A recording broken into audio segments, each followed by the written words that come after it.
pois já nasceu uma criança. Deus nos mandou um menino que será o nosso rei. Ele será chamado de Conselheiro Maravilhoso, Deus Poderoso, Pai Eterno, Príncipe da Paz. Ele será descendente do rei Davi. O seu poder como rei crescerá e haverá paz em todo o seu reino. As bases do seu governo serão a justiça e o direito, desde o começo e para sempre.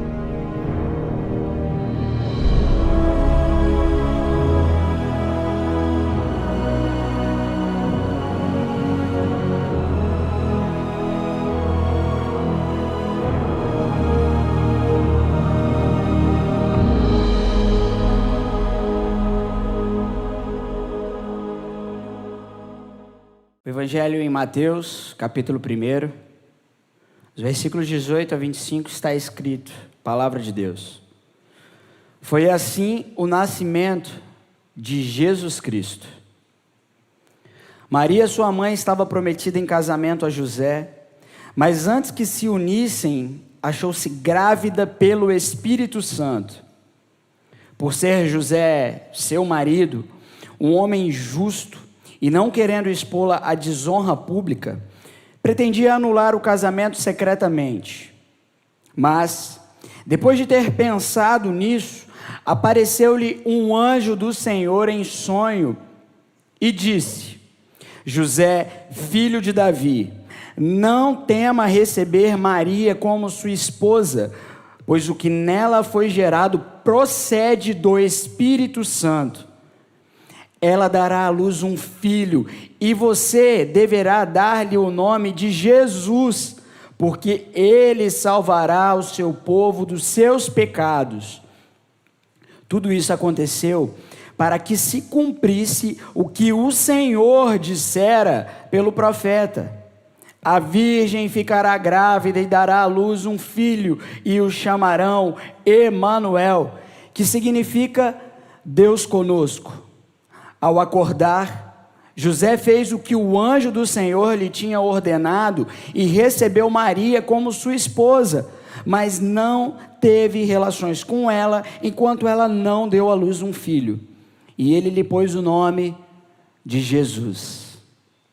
A gente ora pedindo ao Senhor que, pelo poder do Espírito Santo, o nosso coração compreenda o que está escrito, que o nosso coração receba e acolha com fé aquilo que a palavra de Deus nos ensina.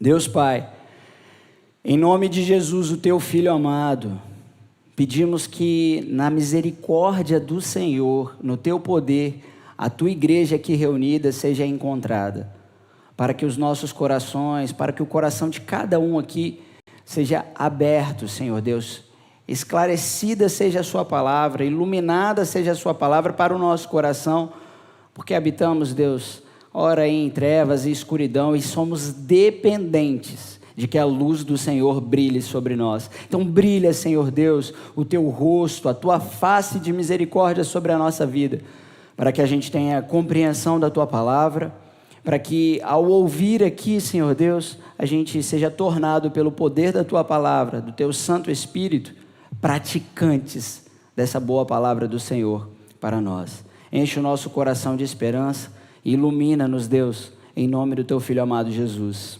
Amém.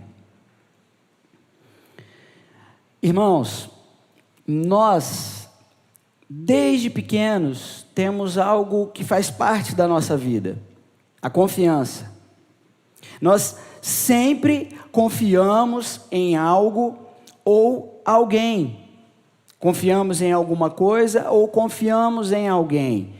A confiança faz parte da vida humana, faz parte desde que somos pequenininhos. A criancinha de colo, quando ela está ali assustada e a mamãe ou o papai pega ela no colo, então ela se sente acolhida. Ela já tem aquela confiança nos braços que o carregam desde a infância. A gente vai desenvolvendo a nossa vida e a gente vai encontrando confiança na gente. Os primeiros passos, a gente vai encontrando firmeza nas pernas, então a gente passa a confiar nas próprias pernas, e aí a gente começa a brincar, correr, pular, fazer uma coisa ou outra.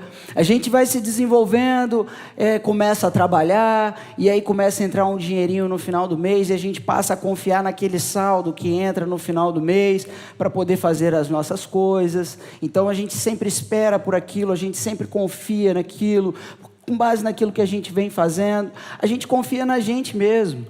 Por causa das nossas capacidades, a gente compreende aquilo que a gente pode fazer.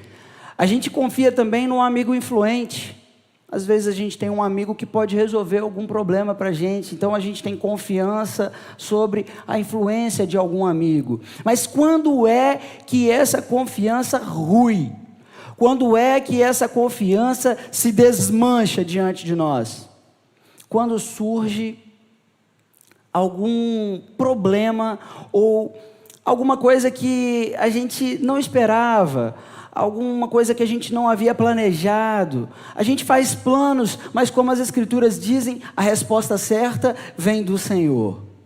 E aí, quando a gente se depara com alguma situação que não tinha nada a ver com aquilo que a gente tinha planejado, aí a gente fica frustrado, aí a gente fica mal, a gente fica chateado, porque aquilo que a gente esperava não aconteceu. Porque aquilo que a gente sonhava, havia planejado, não teve como acontecer. E aí, a gente olha para o texto bíblico, esse texto que a gente acabou de fazer a leitura, e nós temos alguém que estava planejando, alguém que estava sonhando, alguém que já tinha casamento marcado, o José. O José e Maria, eles estavam desposados, de casamento marcado, quando então aconteceu uma coisa que nenhum nem outro esperava. O que? Maria está grávida. E aí? Como resolve esse negócio? Como esse casal resolveria essa situação? O José, ele tinha duas opções, uma vez que eles ainda não haviam se relacionado, eles eram noivos, e naquele contexto havia um zelo, um temor pela aliança, pelo compromisso que se fazia. Então, enquanto eles eram noivos, eles não se relacionavam, eles se mantinham, embora a gente encontre no texto que eles eram maridos, isso porque enquanto eles eram noivos, já existia a ideia do compromisso deste casal. Então, esse casal já havia assumido um compromisso, mas vivia um na casa do pai e o outro na casa do outro pai.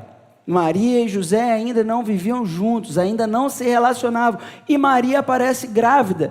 Então, o que isso transparece imediatamente para José enquanto ele ouve Maria chegar e dizer: José, eu estou grávida. O anjo apareceu para mim e disse para mim que no meu ventre o Espírito Santo de Deus ia gerar uma criança. Essa é uma notícia absurda. Essa é uma notícia que faz parte da loucura da fé, daqueles que creem no nascimento virginal, porque esse nascimento é essencial para a fé cristã. Nós cremos que aquele que foi gerado no ventre de Maria foi gerado pelo Espírito Santo de Deus. Vejam que a estrutura do texto do primeiro capítulo, na semana passada nós fizemos a leitura com o pastor Rômulo, ela mostra a mudança da forma, para mostrar que Jesus foi gerado não por um homem, mas pelo Espírito Santo de Deus. Você observa do primeiro versículo do capítulo 1, vai dizer: registro da genealogia de Jesus Cristo, filho de Davi, filho de Abraão. Aí vai dizer o versículo 2: Abraão gerou Isaac, Isaac gerou Jacó, Jacó gerou Judá, gerou. Vai observando o texto e perceba, gerou, um foi gerando o outro. Nós temos aqui o registro da genealogia. Mas quando chega no nascimento de Jesus, existe o que os estudiosos chamam mudança da forma. O autor, propositalmente, ele vai mudar a forma que ele vinha comunicando. Então ele diz: este Jesus foi gerado pelo Espírito Santo de Deus. Gerado pelo Espírito Santo de Deus. E Maria comunica isso para José. José então vai para casa e ele tinha duas possibilidades diante daquela notícia. Maria grávida, a possibilidade dela ter sido infiel, e ele tinha duas vias, dois caminhos. Nada disso era esperado por eles, tá, gente? Imagina que um casal está planejando se casar e eles não estão pensando assim, se acontecer isso. Não, eles estão sonhando com um casamento. E aí acontece algo desse tipo. E aí o José tinha duas opções. Ele podia levá-la e expô-la publicamente, dizer, olha, essa mulher foi infiel àquele compromisso que a gente havia feito. Ele podia fazer isso, e aí Maria sofreria punições, consequências por conta disso, diante da sociedade judaica que eles viviam.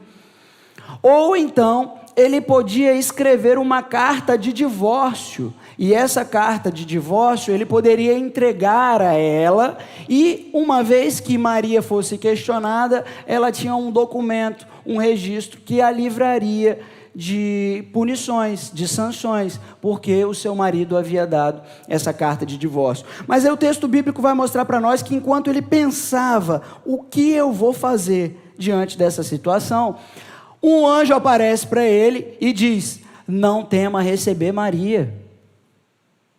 Vai testificar aquilo que Maria havia falado para ele. Não tema receber Maria, porque o que nela foi gerado procede do Espírito Santo de Deus. E aí o texto vai mostrar algo para a gente que eu vibro com isso. Porque Deus fala, e qual é a atitude de José? Qual é a resposta de José diante de um Deus que fala? De um Deus que se manifesta? O texto diz para a gente que o José acordou e fez tudo aquilo que vinha da palavra do Senhor. Ele acordou e foi fazer aquilo que Deus havia falado. Recebeu Maria como sua esposa e viveu a vida ao lado dela, conforme a palavra de Deus o ordenara. E aí, a gente percebendo no texto bíblico e também contextualizando algumas situações, como por exemplo, a gente ter confiança, a gente desejar, sonhar, planejar e ter expectativas. E às vezes a gente tem algumas expectativas que acabam se frustrando, e especialmente somos frustrados quando descobrimos que somos incapazes de controlar o futuro, controlar o tempo, controlar as circunstâncias. E quando descobrimos isso, nós temos as nossas frustrações com as dificuldades que vão surgindo ao longo da vida. Diante disso, a gente vem trabalhando essa série e eu gostaria de propor o seguinte tema. O que a gente tem aqui? Esperança alimentada por uma promessa.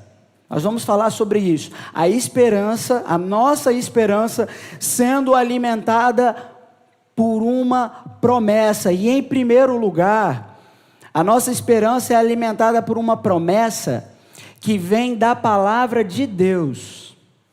A minha esperança, a sua esperança, ela é alimentada por uma promessa que vem da palavra de Deus. Não vem de um anúncio de jornal, ainda mais os jornais que a gente tem hoje, que são corrompidos, que são cheias de intenções. A nossa esperança é alimentada por uma promessa que vem da palavra do Senhor, vem das Escrituras. Perceba o que está escrito no texto bíblico, do versículo 29 ao versículo 22. Por ser José seu marido, um homem justo, e não querendo expô-la à desonra pública, pretendia anular o casamento secretamente, mas depois de ter pensado nisso, apareceu-lhe um anjo do Senhor em sonho e disse: José, filho de Davi, não tema receber Maria como sua esposa, pois o que nela foi gerado procede do Espírito Santo. Ela dará à luz um filho e você deverá dar-lhe o nome de Jesus, porque ele salvará o seu povo dos seus pecados. Versículo 22 vai dizer o seguinte: tudo isso que está acontecendo aqui, que a gente está lendo acerca do nascimento de Jesus, tudo isso aconteceu para que se cumprisse o que o Senhor dissera pelo profeta. Então, esse registro que a gente tem em mãos é um registro histórico, é um fato. Vejam, é muito comum a gente ter foto de criancinha dos nossos filhos, ou então foto nossa de quando éramos crianças. Ontem mesmo a gente vinha dentro do carro, a Vitória, a Jailine vinha mostrando foto de quando eles eram bebês, mostrando para mim e para a Letícia dentro do carro. A gente guarda essas fotos, essas imagens, porque são registros para nós, registros da nossa história, registros da vida. E as Escrituras estão mostrando para a gente, aqui nós temos um registro de um acontecimento, de algo que aconteceu. Nós não podemos nos aproximar das Escrituras como se isso daqui, esse texto que temos em mãos, fosse historinha. A gente muitas vezes aprende errado e ensina errado. A gente ensina às nossas crianças historinhas da Bíblia. Nós não estamos ensinando historinhas como a da Chapeuzinho Vermelho, de tantas outras fábulas. Nós estamos ensinando para as nossas filhas histórias, fatos, ocorrências que nós temos registrado e que são contados, passados, transmitidos, para que eu e você possamos alcançar a fé em Deus. Então o que temos aqui foi dito pelo próprio Deus que aconteceria. E aconteceu. Esse é o registro de um acontecimento, daquilo que Deus havia determinado a acontecer. Então perceba o versículo 22 e é importante para a gente. Tudo isso aconteceu para que se cumprisse o que o Senhor dissera. Então, qual é o meio por onde eu e você temos a nossa esperança alimentada? É pela palavra de Deus, é pelas Escrituras, é tendo acesso às Escrituras, é tendo tempo com as Escrituras, tendo tempo com a palavra de Deus. Não apenas aqui, irmãos. Aqui a gente tem 40, 50 minutos de leitura das Escrituras, de louvor, de adoração, mas não apenas aqui, a gente carece das Escrituras para alcançar uma esperança nutrida, alimentada. E é somente pela palavra de Deus que a nossa esperança pode ser alimentada, porque aqui nós encontramos a promessa de vida. Somente nas Escrituras nós encontramos a verdade, a promessa verdadeira está revelada nas Escrituras. E eu e você somos totalmente dependentes dessa promessa. Por isso, carecemos tanto de que o Senhor Deus fale conosco, fale ao nosso coração. Nós temos o exemplo de Abraão, velho já, de idade avançada. Abraão e Sara, que não tinha um filho, que não tinha a sua descendência, que não tinha uma posteridade. E aí, o texto bíblico vai dizer para a gente que Deus falou com Abraão. E a vida de Abraão, ela foi transformada a partir de quê?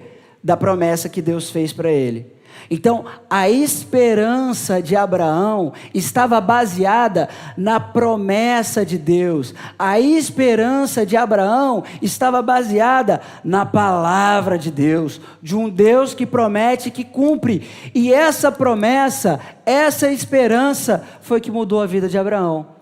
As Escrituras dizem que Deus falou com Abraão, então Abraão passou a invocar o nome do Senhor, adorar o nome do Senhor, bendizer o nome do Senhor, proclamar o nome do Senhor, porque a vida de Abraão estava baseada na promessa.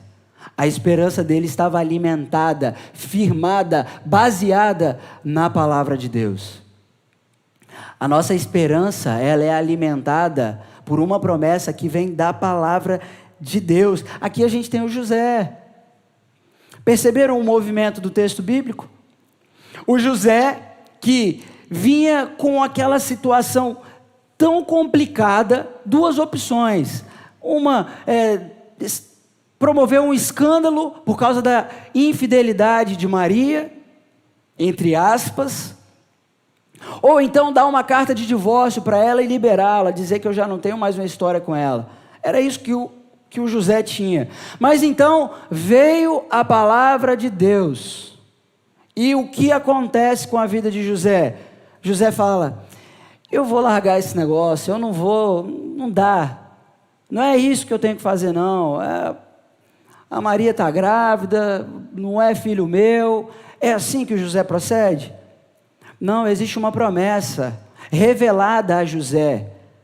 Existe uma palavra proferida para o José. E o que acontece com ele? As escrituras mostram para a gente, versículo 24 e 25. Ao acordar, José fez tudo o que o Senhor ordenara. Percebe? A vida sendo moldada, transformada pela palavra do Senhor. Porque a nossa expectativa, a nossa esperança, ela é nutrida por aquilo que Deus diz em sua palavra. E assim os propósitos de Deus vão se cumprindo sobre a nossa vida. Eu tenho o capítulo 4 de Mateus, o versículo 4, um exemplo de Jesus sendo tentado. O capítulo 4, versículo 4. E aí, o Senhor Jesus, ao ser tentado, ele vai dizer: está escrito, nem só de pão viverá o homem, mas de toda palavra que procede da boca de Deus. O Senhor Jesus, ao ser tentado, tem a sua esperança nutrida por uma promessa que vem da palavra de Deus, que procede do próprio Deus. Olha uma outra situação, quando a gente se encontra em dias maus, dias difíceis, dias ruins. Apocalipse, 1º capítulo, versículo 9, da palavra de Deus, está escrito: eu, João, irmão e companheiro de vocês no sofrimento, no reino e na perseverança em Jesus, estava na ilha de Pátimos por causa da palavra de Deus e do testemunho de Jesus. Há quem olhe para esse texto e pense que o João estava curtindo as férias na ilha de Pátimos. A Letícia hoje falou comigo: amor, eu não sabia disso. Ela não sabia que o José estava preso, não é, Lê? Gente, o José não estava curtindo férias por causa da palavra de Deus. João, perdão. O João, ele não sabia. O João estava preso por causa da palavra de Deus. E, em meio a uma circunstância como essa, onde ele aguarda ser executado por causa da palavra de Deus, o que ele faz? Ele cumpre o bom propósito. Ele escreve este texto bíblico, porque o Senhor Deus havia se revelado e ordenara que ele escrevesse. Percebam, irmãos, a nossa esperança, as nossas atitudes, elas são nutridas por uma promessa que vem da palavra do próprio Deus. E é a partir da palavra de Deus que nós temos a nossa esperança e a nossa vida nutrida, a nossa vida transformada, a nossa vida moldada.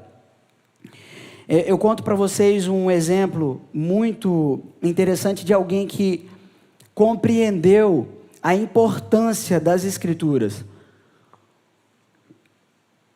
Susannah Wesley, mãe de John Wesley e Charles Wesley, esses dois homens conhecidos na história e na literatura teológica, na literatura cristã.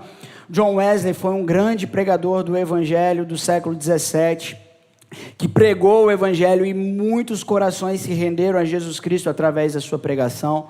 Charles Wesley foi um grande compositor de hinos, desses como os do Inário que a gente canta hoje. Charles Wesley compôs muitos hinos da literatura cristã. Esses dois são filhos de Susannah Wesley. Essa mulher que amava a palavra de Deus conta em sua história que o seu pai lia a Bíblia com ela todos os dias, 20 capítulos.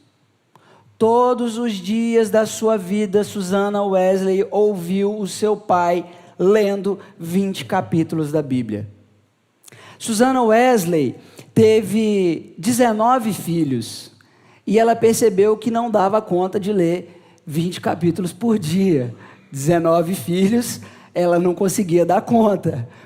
E desses 19 filhos, 9 deles morreram antes de completar 10 anos de idade. E a história de Susanna Wesley vai dizer que todos os dias, essa mulher, sem deixar um dia sequer, ela lia e orava. Ela orava e lia a Bíblia todos os dias, num período de 2 horas com seus filhos.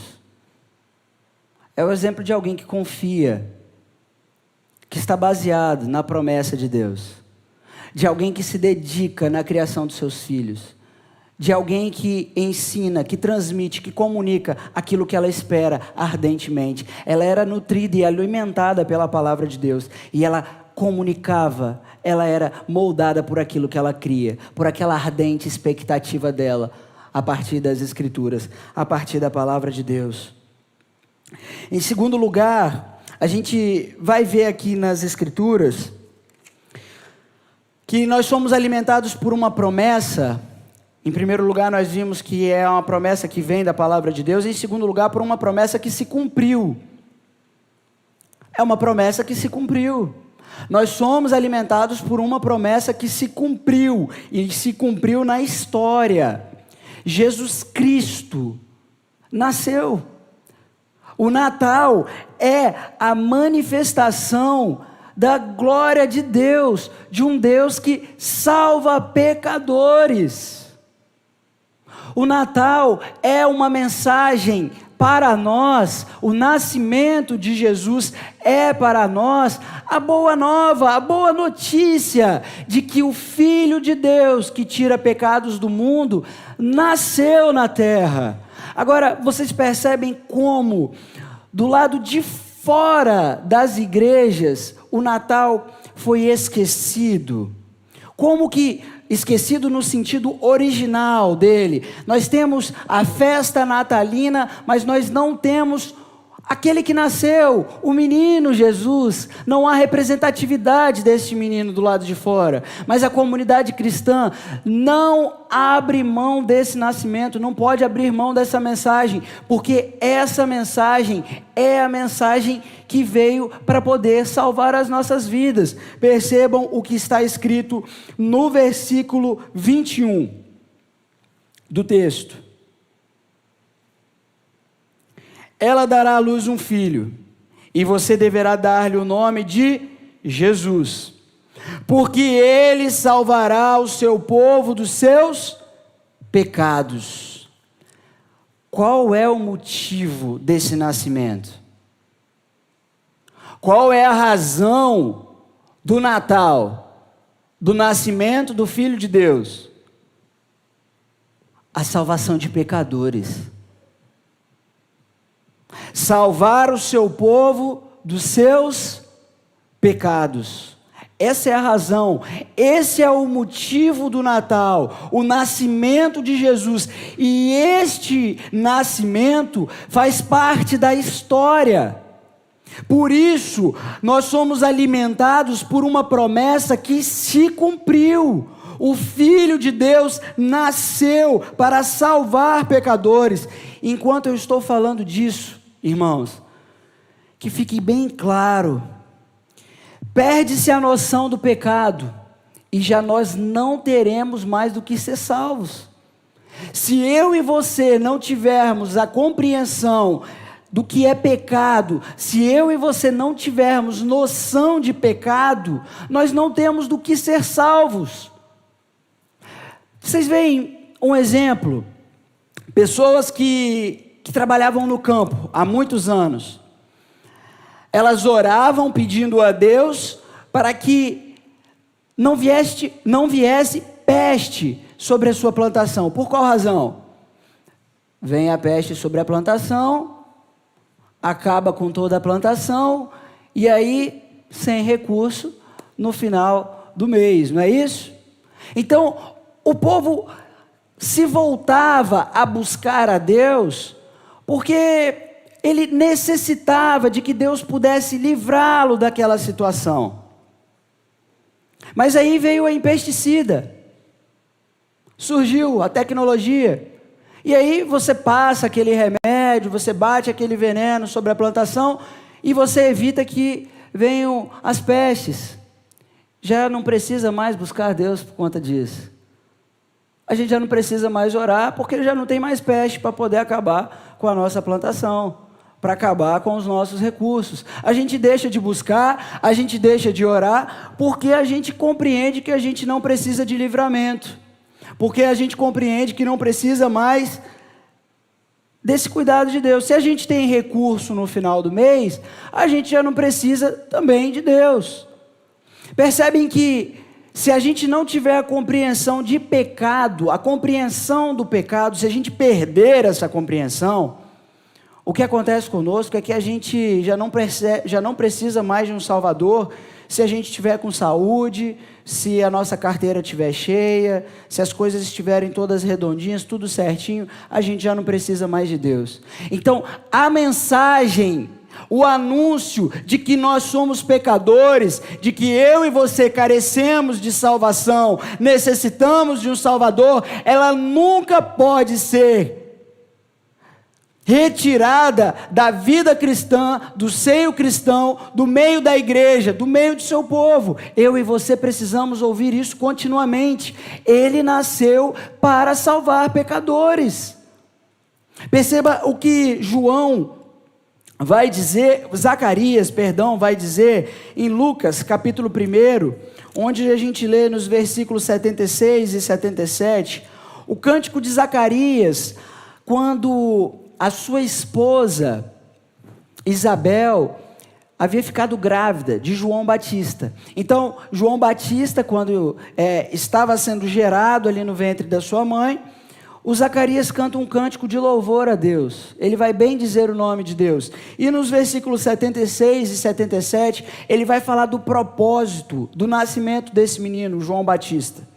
76 e 77 está escrito: e você, menino, será chamado profeta do Altíssimo, pois irá diante do Senhor para lhe preparar o caminho, para dar ao seu povo o conhecimento da salvação, mediante o perdão dos seus pecados. O propósito de João Batista não era anunciar apenas o nascimento de Jesus, apenas dizer que ia nascer o Filho de Deus. Era preparar o caminho, anunciar a salvação mediante perdão de pecados. Porque o propósito do nascimento de Jesus Cristo é para perdão dos nossos pecados.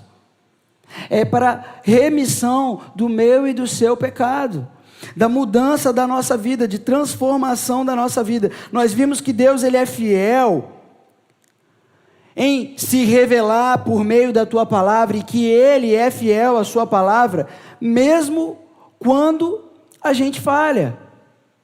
Deus permanece fiel à sua palavra. Mas aqui nós encontramos que Deus, Ele é poderoso e glorioso para se manifestar, para salvar pecadores. A nossa esperança é alimentada por uma promessa que se cumpriu: o nascimento de Jesus.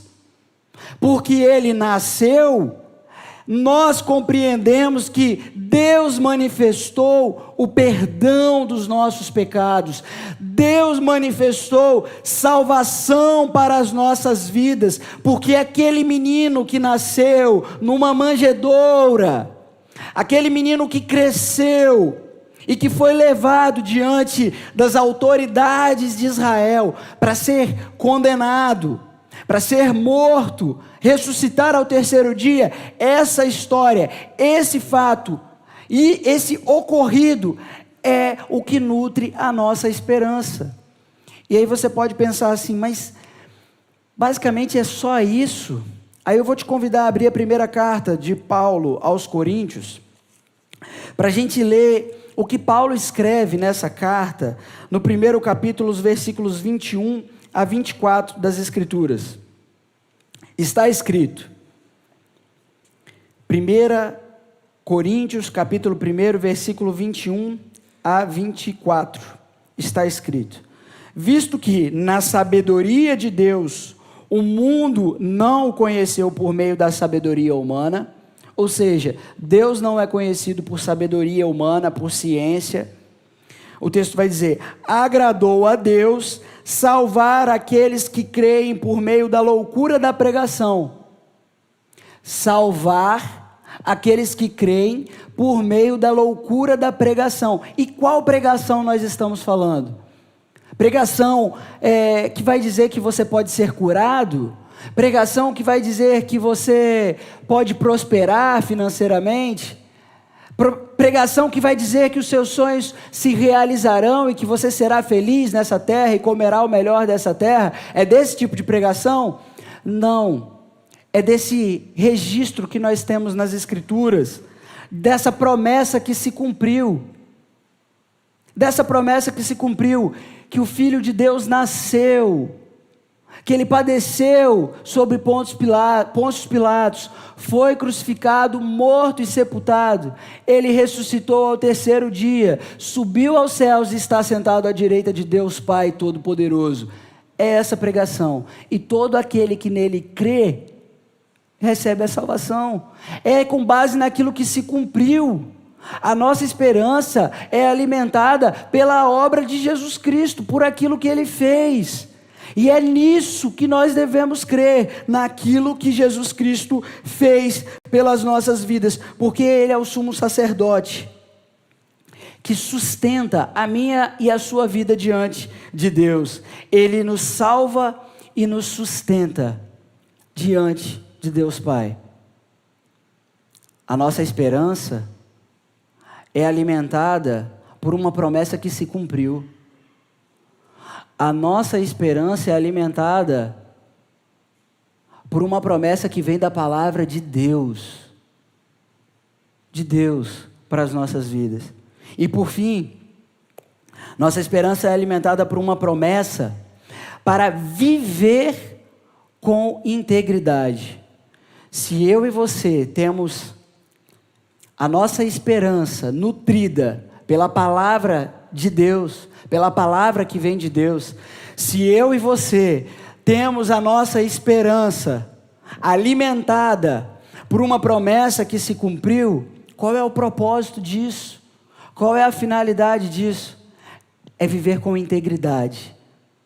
A nossa esperança, ela é alimentada por uma promessa para que nós possamos viver com integridade. Olha para o texto bíblico e perceba esses movimentos, versículo que a gente vai ver no versículo 19, no versículo 24 e 25 da palavra de Deus. Versículo 19 diz: por ser José, seu marido, um homem justo, que esperava em Deus, que aguardava a promessa de Deus. A Bíblia não está falando de José, da justiça de José, da integridade de José, por acaso. Mateus escreve inspirado por Deus para dizer que esse homem era um homem piedoso, um homem que esperava em Deus, aguardava o cumprimento da promessa, aguardava o cumprimento da palavra de Deus. E aí, os versículos 24 e 25 vão dizer que, diante de um Deus que falou, diante de um Deus que se manifestou, o José deu uma resposta diante desse Deus. Versículo 24: ao acordar, José fez o que o anjo do Senhor lhe tinha ordenado e recebeu Maria como sua esposa. Percebem? Uma vida íntegra diante de uma promessa, diante da palavra de Deus, diante daquilo que Deus falava ao seu coração. Nós temos o José vivendo uma vida íntegra, justa diante de Deus. Eu e você temos sido alimentados por essa promessa a fim de que tenhamos uma vida íntegra diante de Deus e diante dos homens. Quero convidá-los a abrir Hebreus capítulo 12, onde a gente lê o que está escrito nessa carta aos Hebreus. Hebreus capítulo 12, primeiro e segundo versículo da palavra de Deus, diz assim, o versículo 3. Hebreus 12, está escrito: portanto, também nós, uma vez que estamos rodeados por tão grande nuvem de testemunhas, livremo-nos de tudo o que nos atrapalha e do pecado que nos envolve, e corramos com perseverança a corrida que nos é proposta, tendo os olhos fitos em Jesus, autor e consumador da nossa fé. Ele, pela alegria que lhe fora proposta, suportou a cruz, desprezando a vergonha, e assentou-se à direita do trono de Deus. Versículo 3. Pensem bem naquele que suportou tal oposição dos pecadores contra si mesmo, para que vocês não se cansem nem se desanimem. Olhando para a promessa que se cumpriu, tendo os nossos olhos fitos na promessa que se cumpriu, nós não devemos desanimar. Nós não devemos desistir da carreira que nos foi proposta, a de viver uma vida íntegra diante de Deus Pai, de viver uma vida justa diante de Deus Pai. As Escrituras vão dizer ainda em Apocalipse, capítulo 1, versículo 5, versículos 5 e 6 está escrito: Ele nos ama e nos libertou dos nossos pecados por meio de seu sangue e nos constituiu reino e sacerdotes para servir a Deus Pai. Existe um propósito nessa esperança que nós temos de viver uma vida íntegra diante de Deus, de viver uma vida justa diante de Deus Pai. A nossa esperança, irmãos, é alimentada para que a gente tenha uma vida, para que a gente cumpra o nosso propósito com integridade, com justiça diante de Deus e diante dos homens. Agora, outro dia alguém me procurou e perguntou: pastor, como eu faço para manter a minha integridade?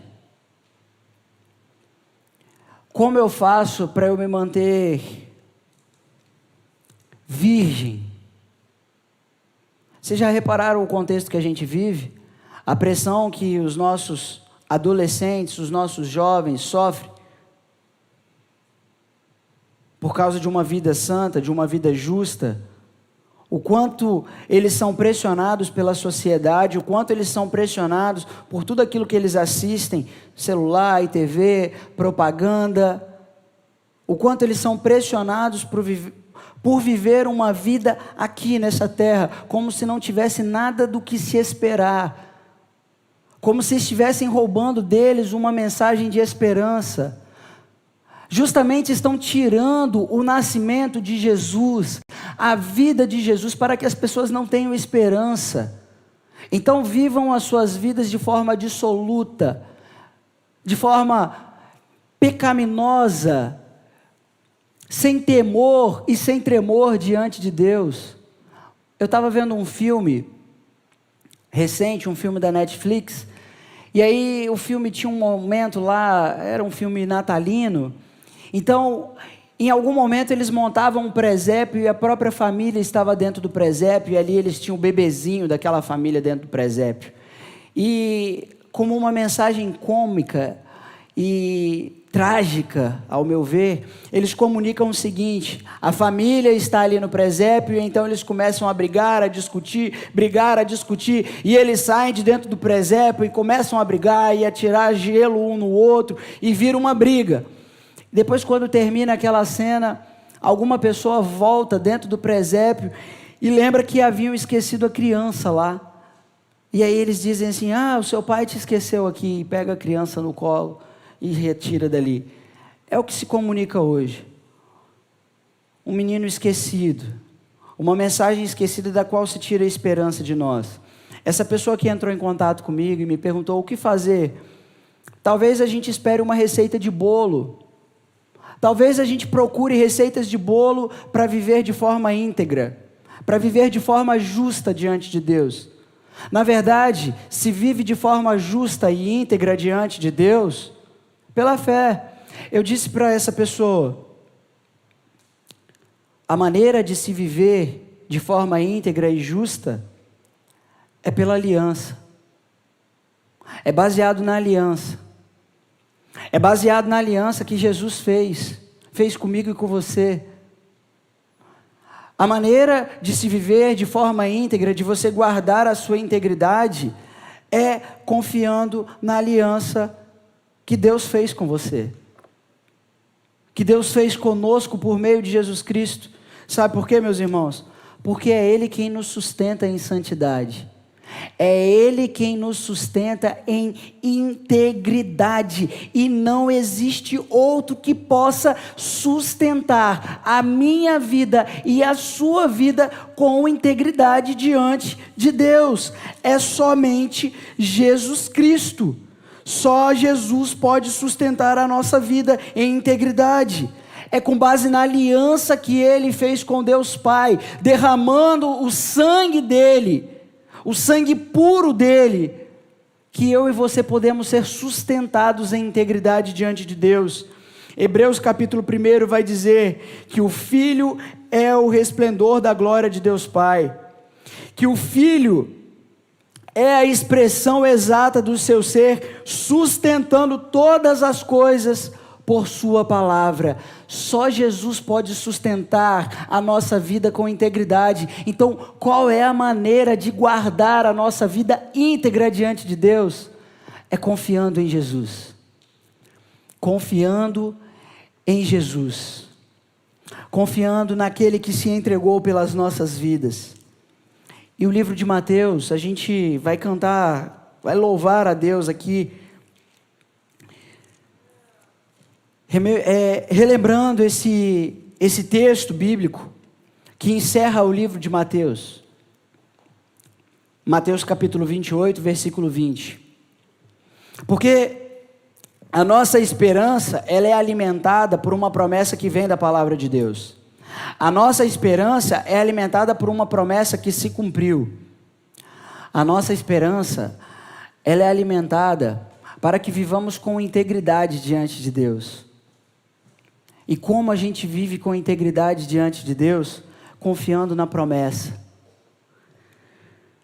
Mateus 28, versículo 20 diz: e eu estarei com vocês até o fim. Jesus prometeu que vai estar com você até o fim, para que você seja sustentado íntegro, para que você seja sustentado com um coração temente, amando a Deus, pronto a fazer tudo aquilo que em sua palavra encontramos razão e propósito para glorificar a Deus.